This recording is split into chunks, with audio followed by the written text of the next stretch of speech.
Hello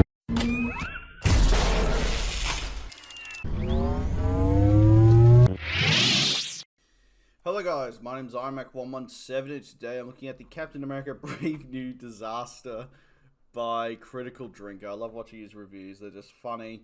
Let's check it out.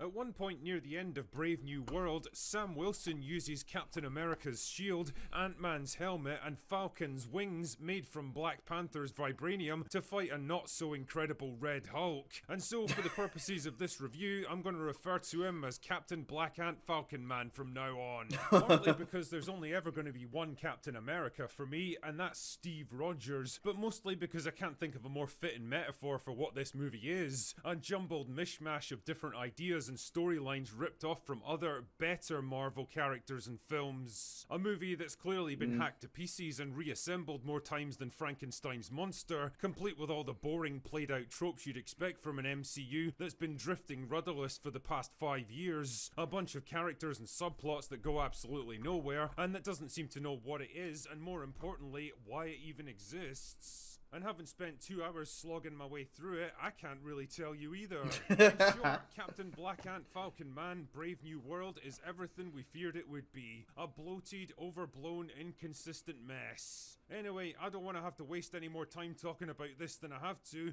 so without further ado... Let's get this over quickly. The movie centers around the fight for control of the Celestial that exploded out of the Indian Ocean in the Eternals. I mean, it's only taken them like 5 years to address this gigantic plot hole, but whatever. Yeah, I know, right? Yeah. Anyway, because the Celestial's body contains enormous reserves of adamantium, a mineral which is even more invincible than vibranium. Oh, does someone not have a monopoly on the world's most valuable resource now?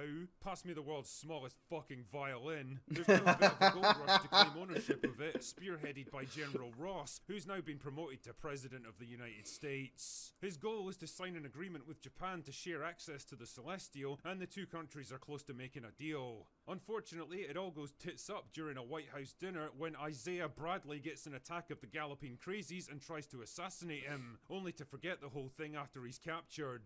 Captain Black Ant Falcon Man believes that he was mind-controlled into attacking Ross, and he's determined to clear his name, so he begins his own investigation that soon leads him to a classified black site where he conveniently runs into Giant Brain Man, a test subject exposed to I hate how he radiation looks. that caused him to get super smart, which Ross then exploited for his own personal gain. Oh yeah, and this small child shows up for like 5 minutes to give us the obligatory girl boss moment, and then basically does nothing for the rest of the movie. You've often heard me joke about petite actresses beating the shit out of guys twice their size, but in this case, it's literally true. If she's more than 5 feet tall and weighs more than 90 pounds, I would be fucking shocked. But don't worry, I'll talk more about her later. Believe that. Yeah. Anyway, Oh my god, she's the worst part about this movie. A war between America and Japan, and with the two opposing battle fleets closing in on the Celestial, Captain Black Ant Falcon Man races to the scene to stop them. Jesus, as if Japan would even think about challenging the US military for control of anything.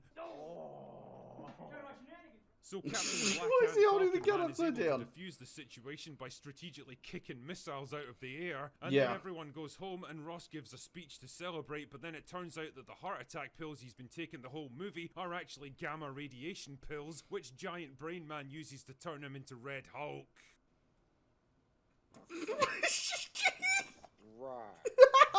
And yes, I'm being absolutely serious with this. Then there's a bit of a fight which destroys the White House, and Captain Black Ant Falcon Man asks him to stop being the Hulk because the writers couldn't think of any other way to get out of it. So he goes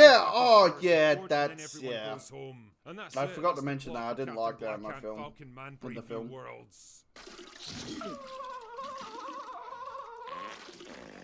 You know, when I think about the tortuous production process this movie had, all the rewrites and reshoots that it went through, it's actually hard to imagine what Brave New World even started out as. I mean, the overall tone is vaguely in line with Winter Soldier. There was clearly an attempt to ground it in something resembling reality, with all the government conspiracies, classified projects, Black Ops missions, and the looming threat of global war. The problem is, it also has to work in ridiculous bullshit like the continent-sized Celestial sticking out of the ocean Revolution and the Red Hulk, and those elements go together about as well as intersectional feminism and reason, logic, and personal accountability. You Yep. can take the themes and emotional tone of the Eternals and Winter Soldier and mash them together in one movie and expect it to make sense. And as always, the devil is definitely in the detail here. First up, there's the antagonist. Instead of an understandable villain trying to bring about world peace by eliminating everyone who could oppose his agenda, furthering the movie's central theme of security versus freedom in Winter Soldier, we've instead got just another generic supervillain out for revenge. His motives and ultimate goals are as bare bones as the withered husk that was once Ariana Grande, and as much as we're constantly told that he's some genius Fucking biological hell, why'd they computer make who him knows look what you're like gonna do that? weeks before you do it, his actions in the movie absolutely don't bear this out.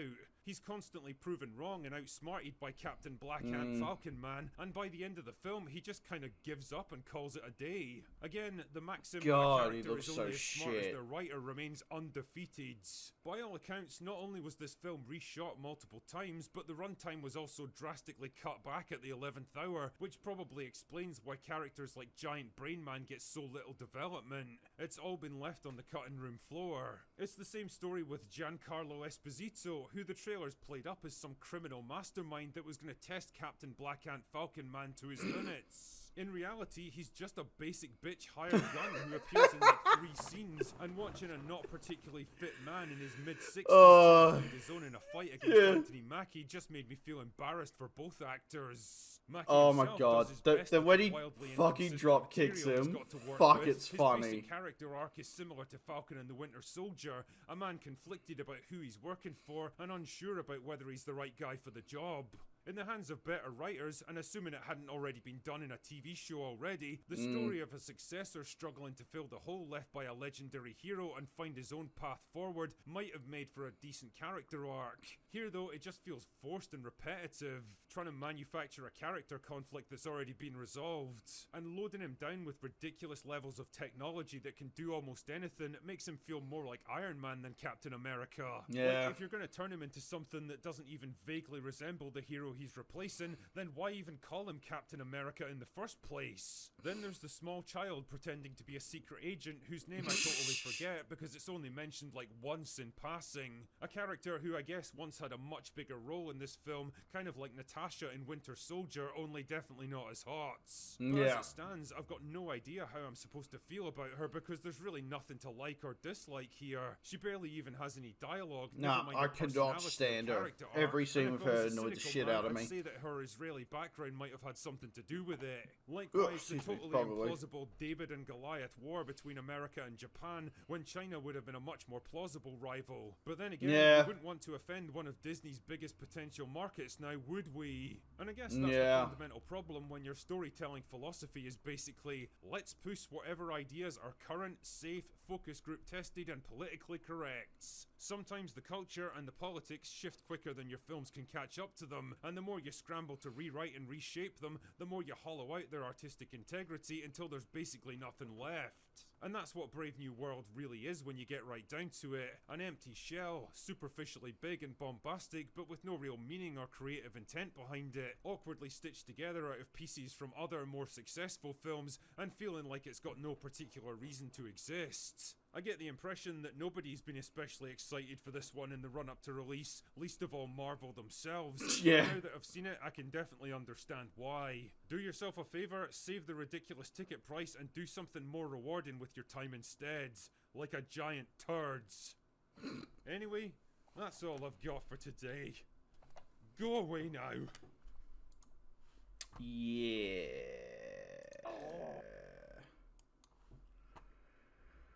Oh, yeah.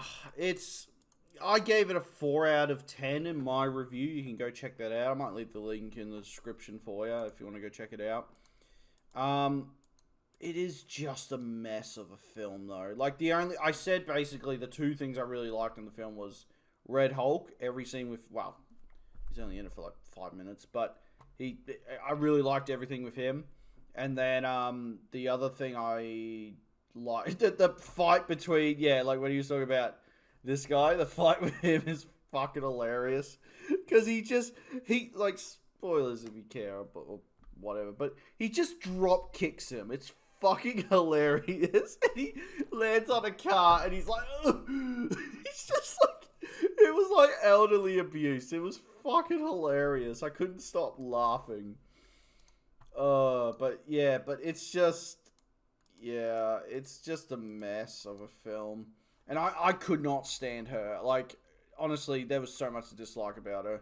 Like, her face was annoying, her voice was annoying, her presence was annoying. She's a legit child. Like, honestly, she was tiny. Like, and it's like, come on. Like, really? You want me to believe that this person could take on a fucking grown man? You know what I mean? It just was not believable whatsoever. Yeah, not a great film, unfortunately. Yeah, I'll probably watch Nerdrotics review when that comes out. I'm looking forward to that one. But anyway, guys, thanks so much for watching. Please like, subscribe, and I'll see you guys in the next video. Ciao.